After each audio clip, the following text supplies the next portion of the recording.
You are watching Issues at Hand on Church of Uganda Family TV. My name is Tumuhere Bruno Edgard. Thank you for joining us on this day's episode. Now, Issues at Hand is proudly brought to you by Tarehe Hotel Entebbe. Yes, a lot of you went through a lot of stressful moments, for example, in January. And so if you want to relax, just want a place where you can have a day away and relax and pray and meditate on the Word of God, Tarehe Hotel Entebbe is the place for you. But also for those who are holding pivotal conferences, there are many conference halls on show. There's a swimming pool, there's a spa treatment as well, and then we have places like the lakeside where you can sit and just enjoy the breeze, the cool breeze, and enjoy the goodness of the Lord. So make your reservation and booking today. This day, the number is on your screen. Please, Tarehe Hotel Entebbe is the place for you. It has a fitness center as well. Many of us have New Year's resolutions to be healthier and fitter this year. So you want to get yourself at the fitness center at Tarehe Hotel Entebbe. Now, when it comes to issues at hand, this morning we are having an interesting conversation. We have just come out of the celebrations of Tarehe Sita, and so we want to evaluate what these celebrations mean to us as Ugandans, and who best to discuss such an interesting topic than Mr. Lwanga Christopher, who is the head research and documentation when it comes to Uganda People's Congress Party. Welcome back to Issues at Hand. Thanks very much, Comrade Bruno and Family TV Fraternity, for hosting me. This is, I suppose, the third time. I need to convey greetings, special greetings from my party president, Honorable Jimmy Akena, and the entire staff of UPC at Secretariat and in the country throughout and in the diaspora.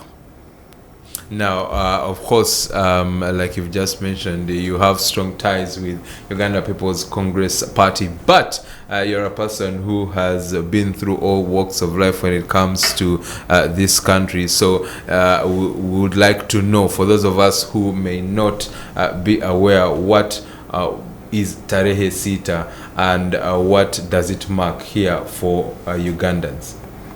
My background as a member of Uganda People's Congress, when we talk of Tarehe Sita, it is a national event which raises a lot of question marks, because what was the essence of Tarehe Sita? The essence of Tarehe Sita marks the first attack on a government public property or installation, which is the training school of Kabamba. Now, one would imagine, why would trainees who are training to become soldiers be attacked in the first place? They are not even reservists. They are not even trained soldiers, okay? They are simply getting into the profession. Why should you attack such type of people? What is the rationale? Is it to ambush the government that don't train more soldiers and we find you with the few you have?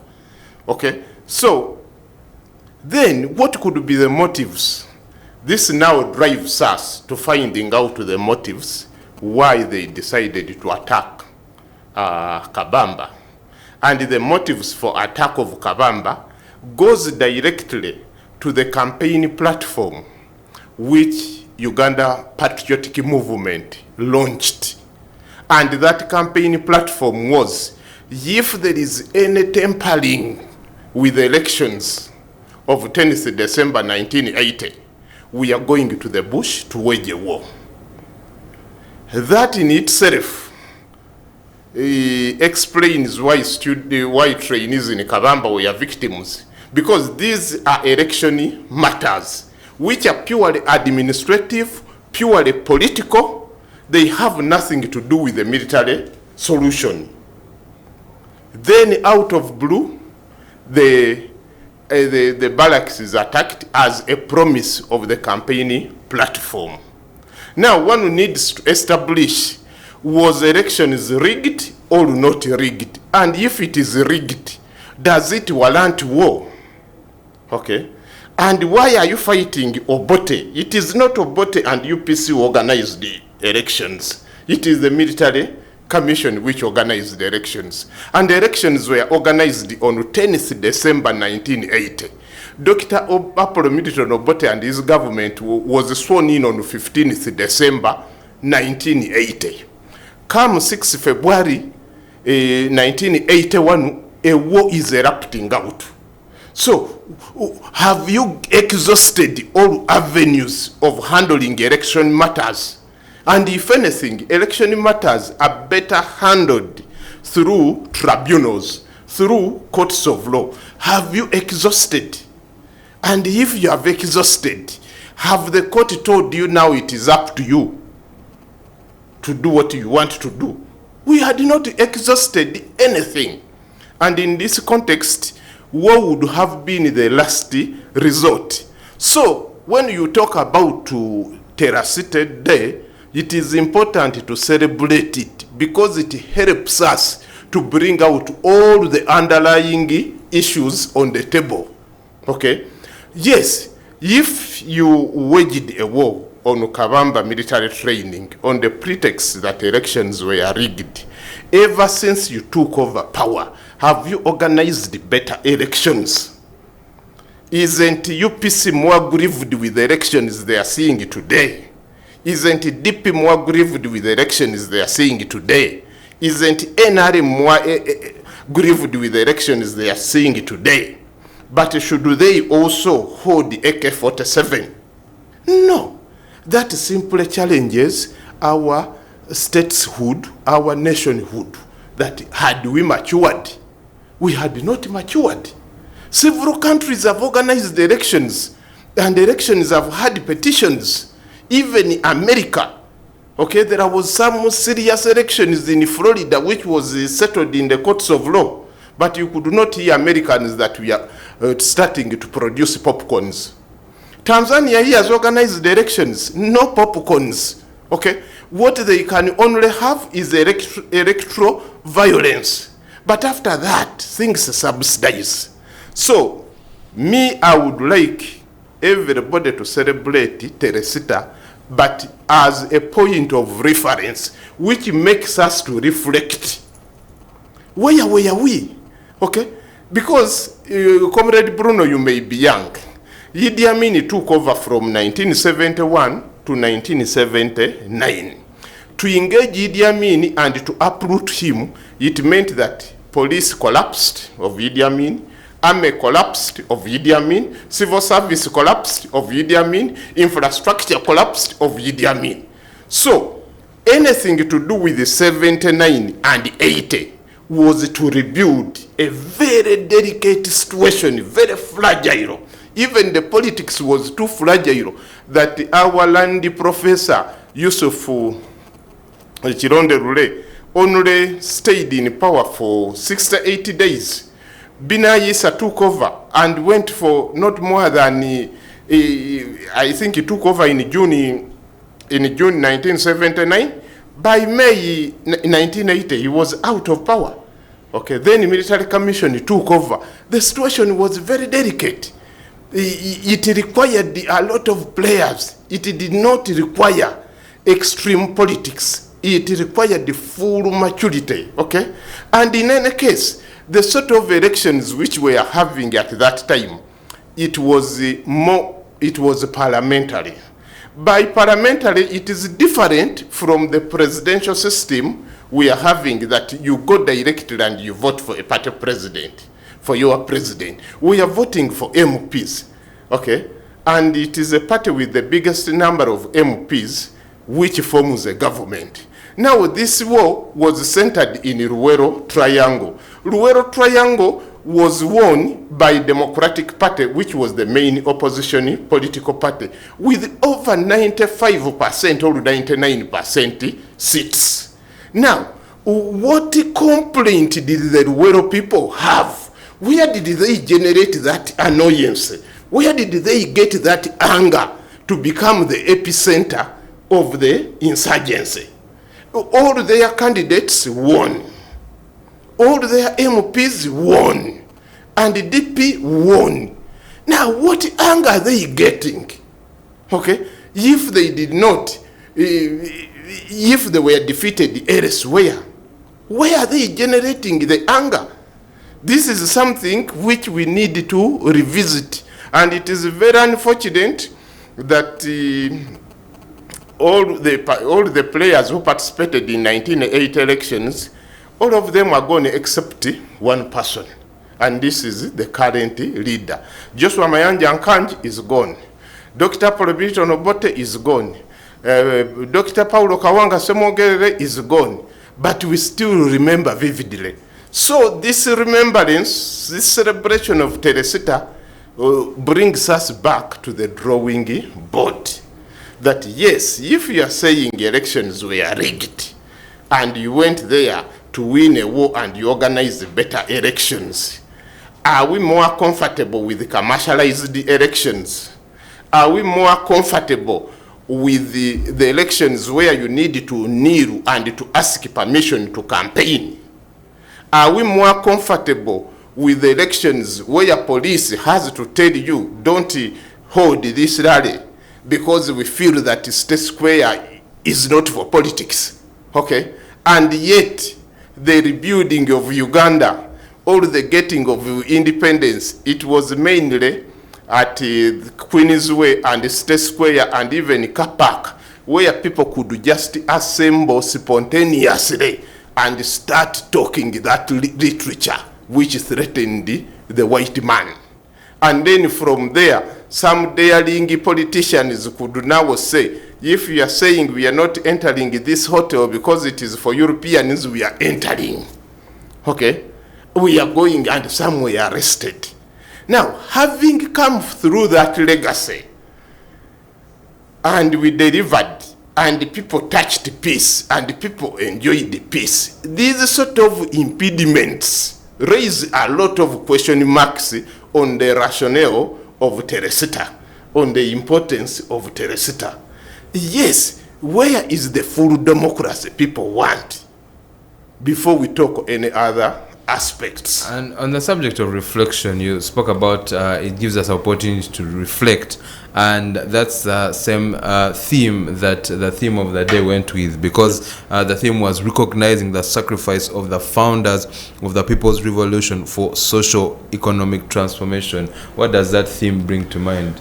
Yeah, reflection is very, very important, but you have to reflect with the full honesty, with the sincerity, okay? If you are saying socio-economic transformation, yes, can you qualify it?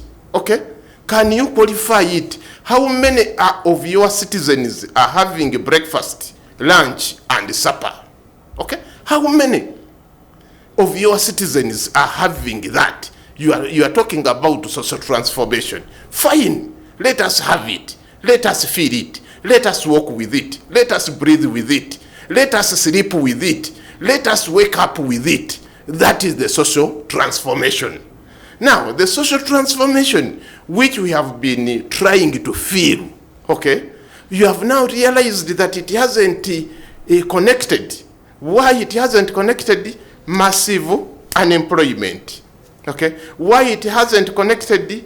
Increased inflation. Why it hasn't connected? Inequalities. Very glaring. North, south. Within south, they are also glaring. When it comes to education, why is it that your children are not going in UPE schools? Why is it your children, they are not going in UCE schools? Why is it that your children are not going in the government universities? These are sort of issues which we need to ask.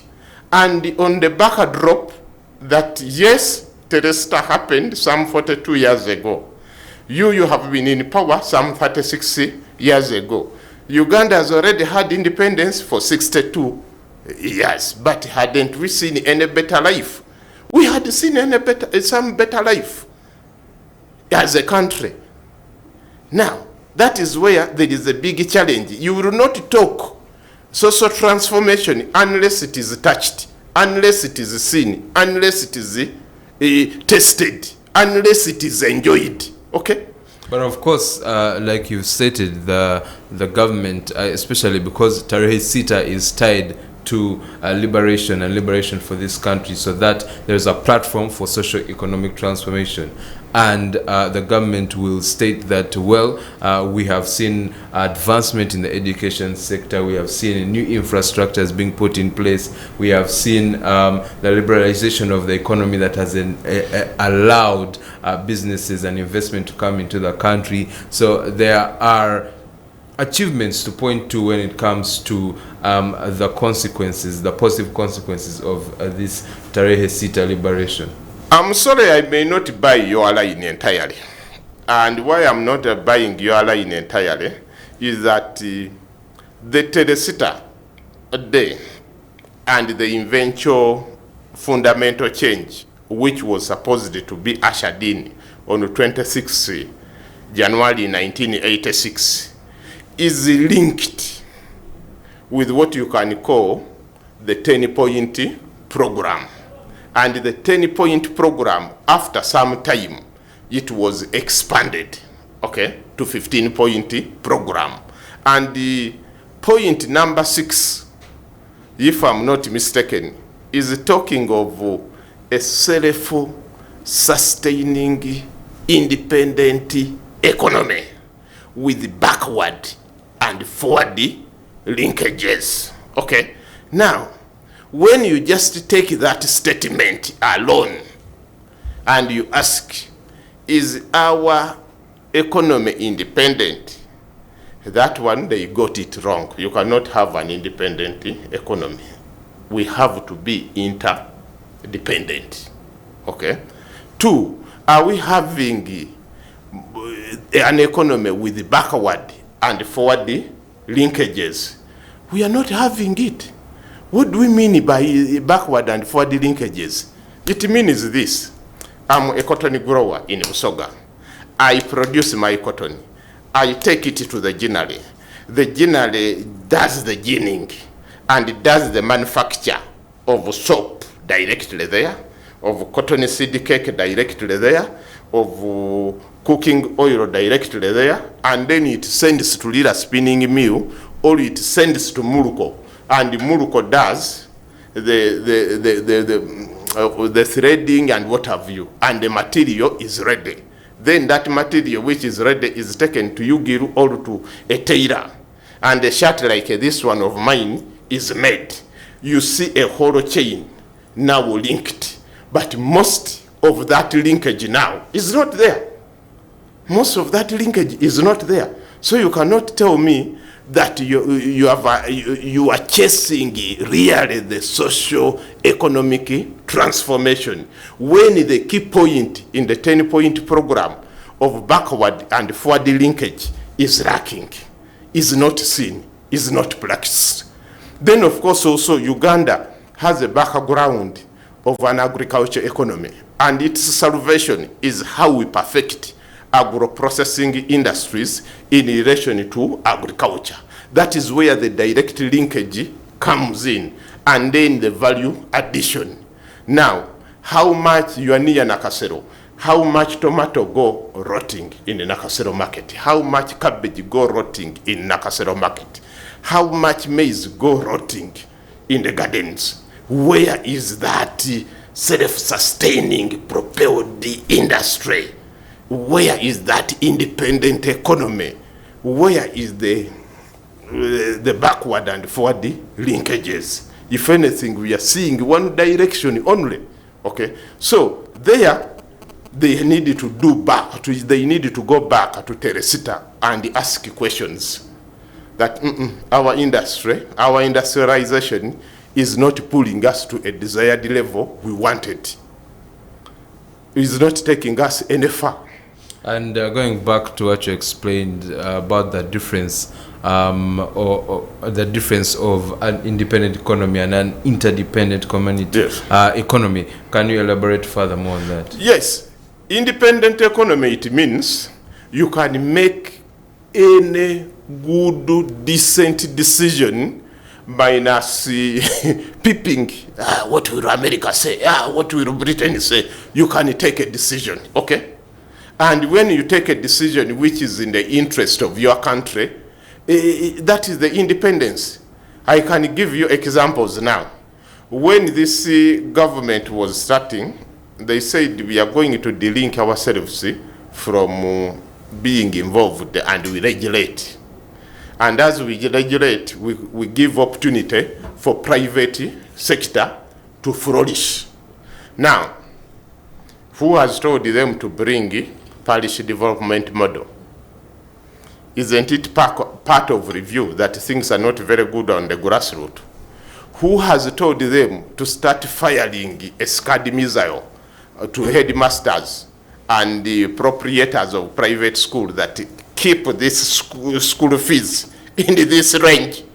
You go beyond, we slap you, even when it is not you who has built me the school, even when it is not you who has known how much I spend, okay? It is a good sign now that the government is starting to be extra sensitive to all our cries we have cried as Uganda People's Congress, as Ugandans. Hey, please check school fees. It is running out of control. Please check landlords. It is running out of control. Now the government is coming. And as the government is coming, we are telling it that it is not only those people, even you inside, the way you repair roads, and you say a Tamaka road has a lifespan of 15 years. In which country? We have moved in several countries. If anything, a Tamaka road is a generational road. You die, your grandchildren come, others come, but it doesn't fade. Now you repair and you tell us that it is only 15 years. That is how we repaired these roads in Kampala, and they can push us that far. No, there you are not doing fine. There you are not doing fine. So I'm very happy that as they celebrate Tarehe Sita, they realize the steps they had missed out, and they are coming slowly to collect the steps. They are coming slowly to collect the steps. It is not easy. It requires courage. It requires courage to tell the headmasters that please, now I'm sealing it off here. Enough is enough. You lose their votes, you lose their support, but us who are taking children to the school, we say now you are behaving like a responsible government, a statesman, a nationalist. Please continue in that direction. Talking about correction, actually, I would like to say President Museveni agrees with you, because during his speech at the celebrations, he laid out some of the sectors and priorities we need to focus on if we are going to grow as a country. And he mentioned commercial agriculture, he mentioned ICT, he mentioned education, and then he mentioned things like fighting corruption, fighting environmental degradation, and then he also, surprisingly by the way, but as a good surprise, investing in sports as well. What do you have to say to those principles that he mentioned as a way to take the socio-economic transformation of this country further? Actually, the government was supposed to have started yesterday, today, and even tomorrow. They are quite very late. And all those things concern the humanity, concern the human being. Anybody who has been denied that investment, the consequences are very bitter. Some of your colleagues you grew up with, you cannot trace them anywhere in the radar because they missed education. That meant that we had put very little in education. We have a lot of sports talent. They only woke up a few years back. that we have to compete. And our target now is to select netball promises, long distance promises. But Uganda used it to participate in each and every sports and doing very, very well. The only difference which was there was that we had adopted and integrated the Ghanaian model. That model starts from the grassroots, where you invest massively in the grassroots, and you look at having a pool of younger, enthusiastic players in various fields, with special instructors here and with various teams. Then through those successively they graduate. And as they graduate, they find establishments or organizations like working places, colleges, and what have you, which are also having functioning structures. And then there, when you compete nationally, you compete regionally, you compete globally, you are seen. But that requires heavy groundwork. This one of athletics, I may say it is not very much sustainable. We need to have the resources, pump them on the grassroots across the divide. By the way, Uganda used it to depend so much on sportsmen who were more centered in Kampala. When we started introducing in Germany coaches, especially for football, they said, but football requires somebody very physical, somebody well-built. What do we do? Can't you have these regional leagues and we see what they can offer? This is how now more players came in and they galvanized the national teams. So yes, what they are starting is good, but I would request them, especially with the oil money which is coming and which we have started enjoying, they go to that model which develops sports from the grassroots. They should have a direction of where everything is starting from the grassroots. Whatever starts on top, it is very difficult to sustain. It gives you some results, but you cannot sustain it for a long time. This is how teams like Real Madrid, teams like Barcelona have managed it. Chelsea is just starting to admire it and copy it. Unfortunately, the person who was an expert on doing it now was ejected out of the British system. All the Chelsea academies have produced favorable players who can compete in each club in Europe. But when you look at these points that he outlined, yes, commercial agriculture, sports, ICT education, fighting corruption, fighting environmental degradation, do you believe that a government has the willpower to implement the growth of these sectors so that the economy and the country grows? The government, if it humbles itself... Actually, willpower and capacity. Yes, the government, if it humbles itself properly, in the way they are starting to humble themselves, they can manage to do some reasonable work we can appreciate. Okay? If they humble themselves. The only problem I have, okay, most of these people who came and formed the government in 1986, they took time to understand that even the former governments delivered under difficult circumstances. So whatever they were supposed to build on, they destroyed it.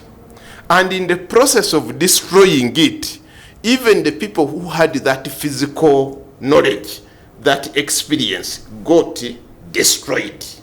Now, the time they start to bring it back, it becomes a complex game. I can give you a very good example. Not very far down here, Uganda Railways Corporation. It had the workers who had graduated from East African Railways and Harbors. Of course, now age has caught up. And it had workers who had graduated from Uganda Railways Corporation. But out of blue, Uganda Railway Corporation was totally switched off. And as it was switched off, the workers who had that inside knowledge, that zeal, were thrown on the streets and some have died. Now you want to bring back Uganda Railways Corporation. It is a tall order. And yet the corporation is very strategic in realizing the ambitions which takes you to heaven. You need really a railway system functioning 24 hours. Now, where are you going to get the manpower? I mean, the Muzungu says in his usual phrase that we stabbed ourselves in the back. Now we are removing the spear, but the back is already damaged and the pain is heavy. That is where we are, okay? But it needs courage, as already the government is showing the courage that we destroyed this thing, we are bringing it back. The cost is heavy. The cost is heavy. And if you start knowing the cost, you would even start asking emotional questions. Why were you doing such a thing? Okay? But now emotionalism does not help. We want the East, the North, the South, and the entire Uganda and the region integrated by the railway. Whether all the oil money goes into such a project, let it be. Okay? So that is where we are caught up. Recently, I think even some few years ago, the president has been saying, no, I regret why I was misled to close down a commercial bank, UCB. You don't have an indigenous bank in the engine of your economic activities. How are you going to achieve them? When your people go to borrow from domesticated foreign banks whose interest rates are high and who are selective, they will say, farming, it is a problem. Rain comes, sunshine comes, pests come, I'm not giving you my money. Who is building a flat? Once you have finished your flat, it is sure money. Even when you don't pay the loan, I can grab the flat. So that is where now we are suffering, that all the priorities the government is having on its chest and is ready to play on the table, it doesn't have the means of funding them because you are not the one controlling the banking system. The banking system, you handed it over. We only pray that he can rebuild the post bank and maybe also strike a deal with some of these other commercial banks which have tentacles. That for the sake of the country, let us have this, let us integrate you. Something, because when you don't control the banking sector, you have lost it before you start walking the journey. And that is how other previous governments managed to deliver, because they were controlling the economy through the banking sector. And if you don't control that, you are in trouble. Even your Tarehe Sita will not deliver. That is where we are caught up. You may even go 40 years minus delivering. You may even go 50 minus delivering because you are not having the real tools. When you are having the real tools, things move.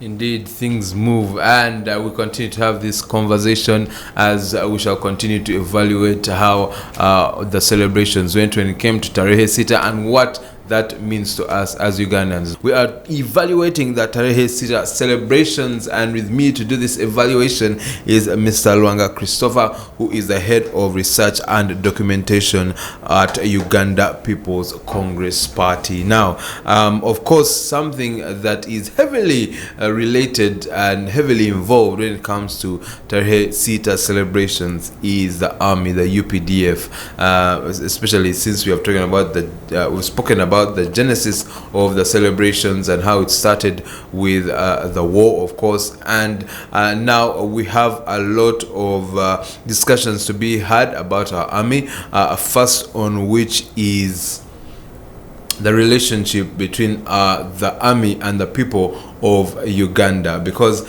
at the end of the day, there needs to be this relationship if we are going to experience this socio-economic transformation moving forward. So how do you think it's the relationship between UPDF and the people of Uganda stands, especially in light of our troubled past?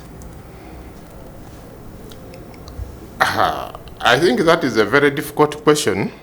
But if one is to answer it, I'm relatively lucky that though I was young, I saw King's African Rifles, though I was very young, and I cannot say much about it.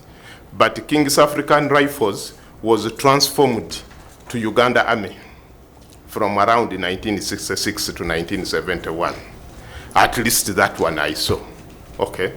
Then from Uganda Army, we went into Uganda Defense Force, UD, under Amin. Then after the fall of Amin, we went to UNLA, Uganda National Liberation Army. And then after the fall of Obote and Tito Okello Lutwa, then we went into NRA, National Resistance Army.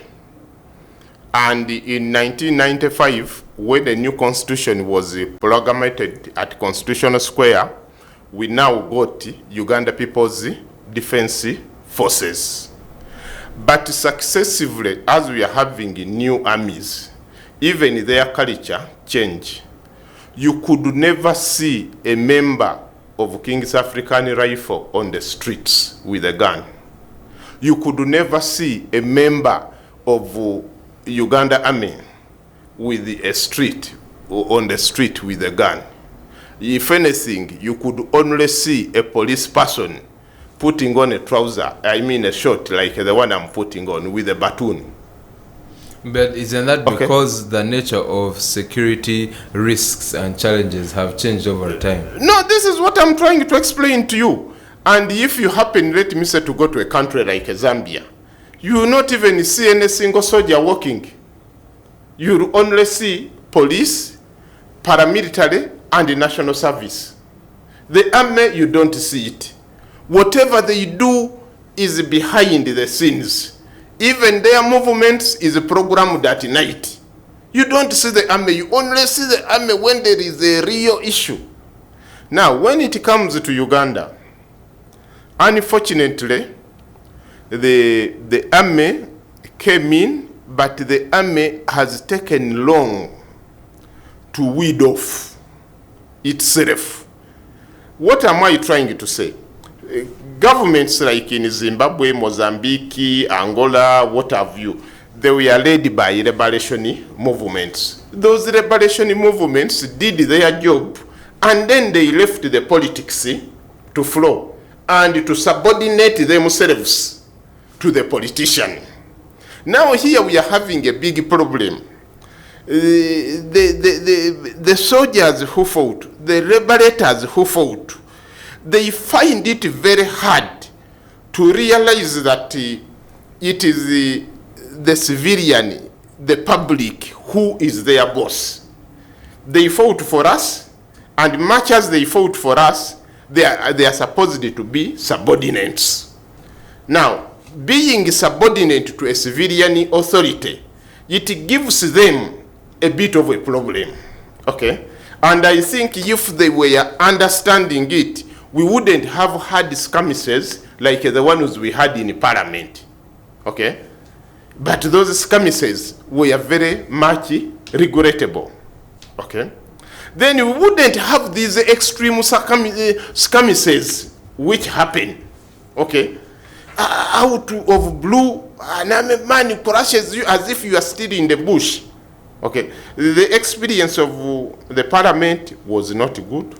The experiment of Kayunga riots was not good. There would have been a better way of handling those issues. Then the army, much as it went in the bush, or they fought in the bush to stabilize the politics, by now they would have had a political calendar or pushed the politicians have a political calendar which is predictable, where there is a proper transition, where politics is flowing with certainty.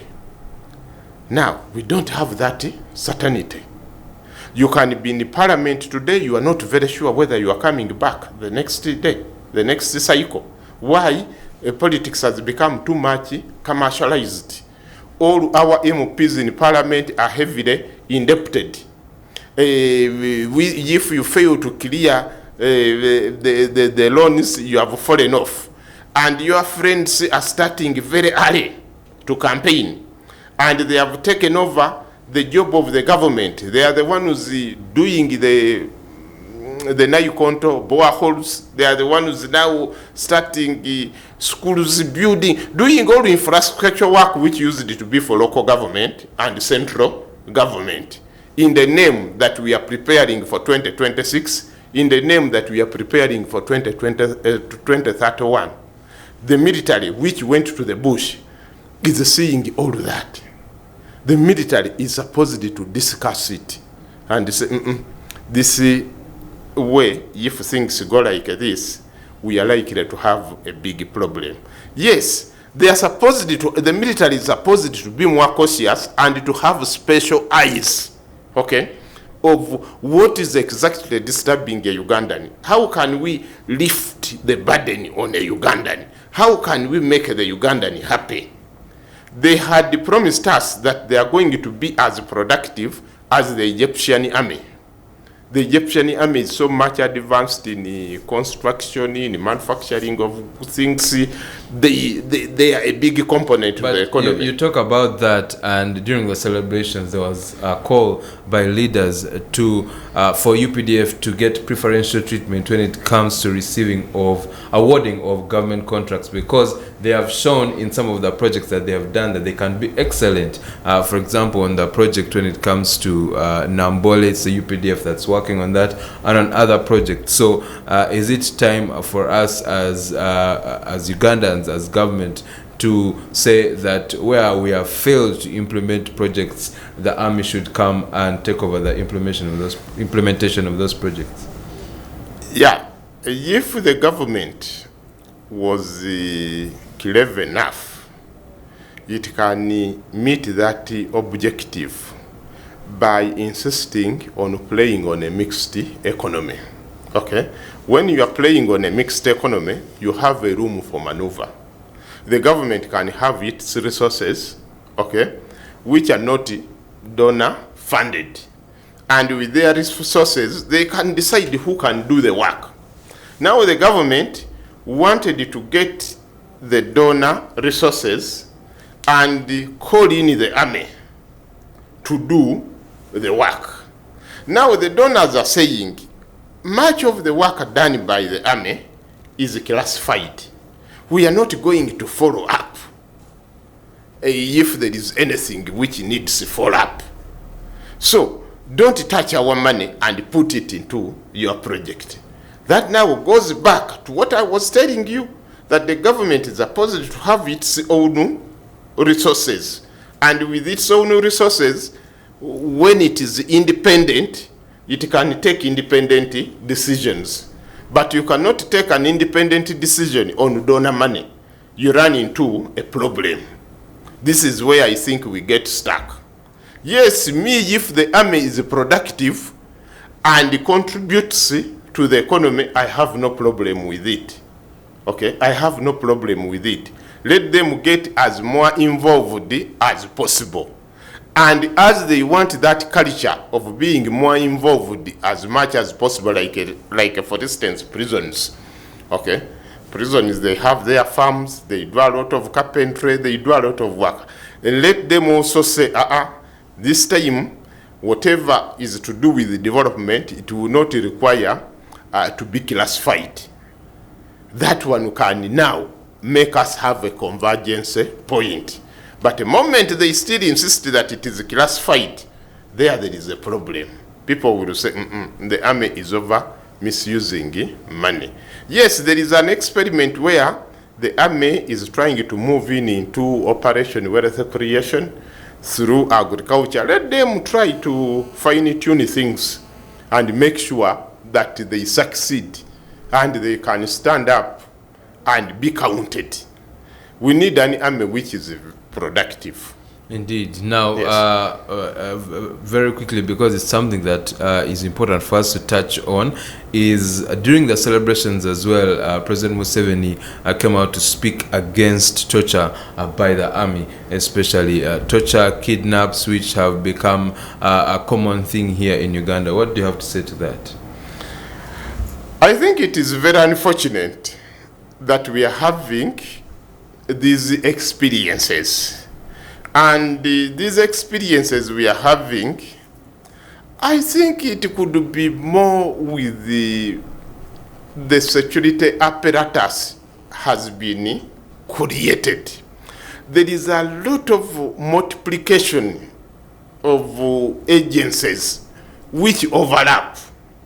And in the process of overlapping, some are not trained to handle civilians. Some are trained in other type of work. Now, my simple request would be, let the government come in, reinforce police, okay?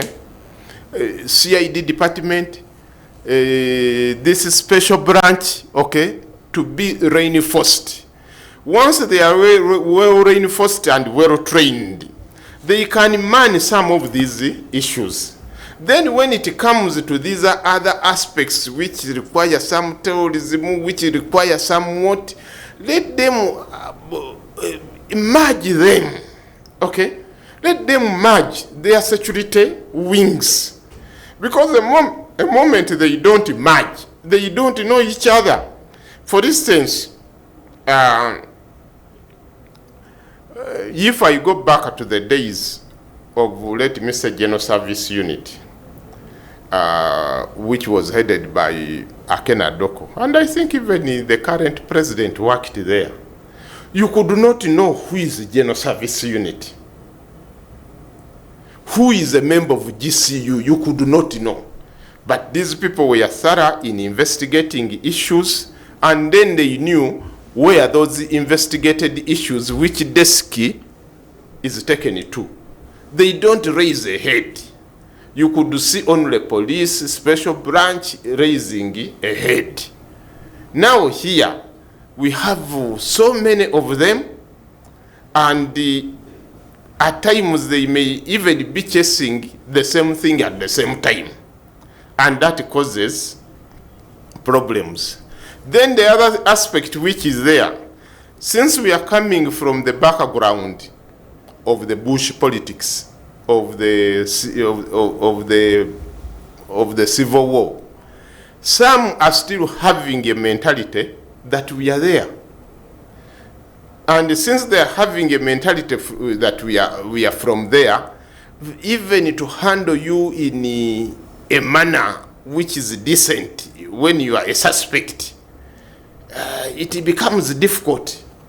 Some feel that much as you are a suspect, you are already sentenced, and even when you are sentenced, you need to be handled in a decent way. So as a country now, we are losing it because we still have those extreme behavior.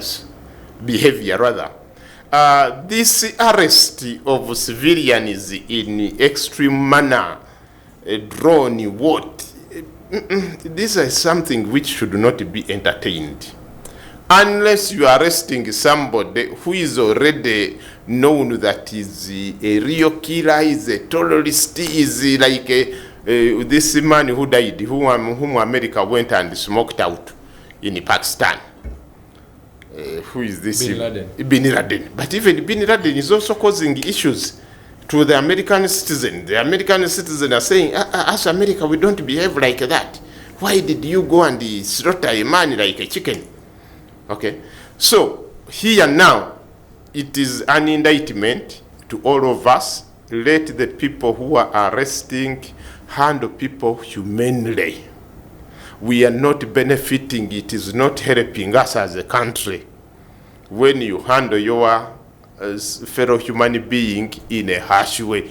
Even when he is sentenced, to death, he has to be respected. And there has to be Yes. the following of the law Yes. and respect of human rights, Yes. especially the rights of offenders.